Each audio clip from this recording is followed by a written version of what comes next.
How's it going, guys? Medium difficulty question, neurology step 1, as well as I'd say for 2CK neuro shelf. So you have this 21-year-old dude, he's got occipital headaches, neck pain, balance discoordination since high school. And we have this spinal cord here with the cyan dot indicating our lesion. I didn't explicate that this is referring to pathology, but you sort of have to have a bit of lateral intuition and know that, yes, this is what we're talking about. It's pathology, right?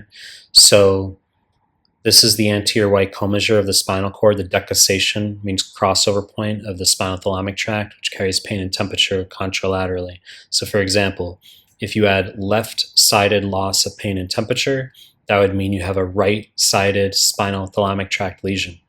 However, with syringomyelia, where we have a lesion of the anterior white commissure, you have bilateral loss of pain and temperature below the lesion. This is usually due to a syrinx, which is a CSF collection of fluid at this location. It can be due to different causes. All three of these conditions here can cause it, but I'll explain why only one makes sense.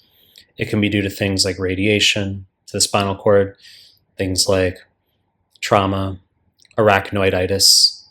So we know that we're going to be looking at bilateral loss of pain and temperature below the lesion. Sometimes you can get other tracts involved. Sometimes they can tell you there's bilateral loss of pain and temperature and there's some motor dysfunction on the left. And you're like, well, why is there motor dysfunction though? Well, sometimes corticospinal tract, other tracts get involved, but the classic presentation is the bilateral loss of pain and temperature. 9 out of 10 times. There's one CMS neuroform where they don't mention anything about loss of pain and temperature, and the answer is still syringomyelia. Absurd question. Okay, you're talking like 280 level stuff or just getting lucky, but 9 out of 10 times bilateral loss of pain and temperature below the lesion.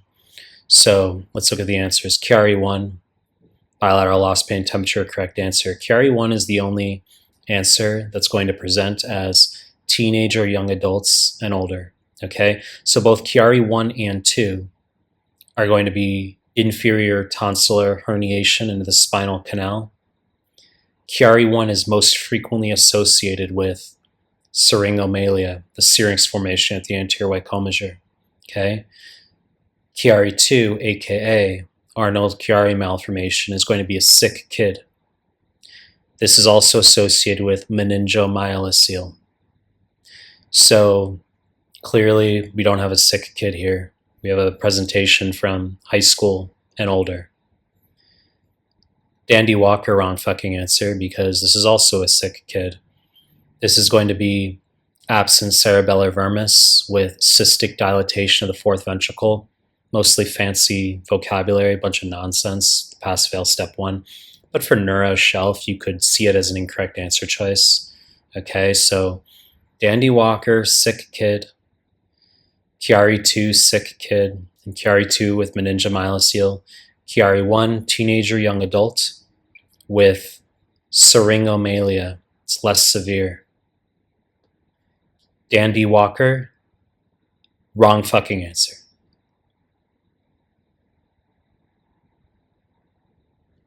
You know the deal. When to make more content, like my subscribe my channel. Appreciate your time. That's it.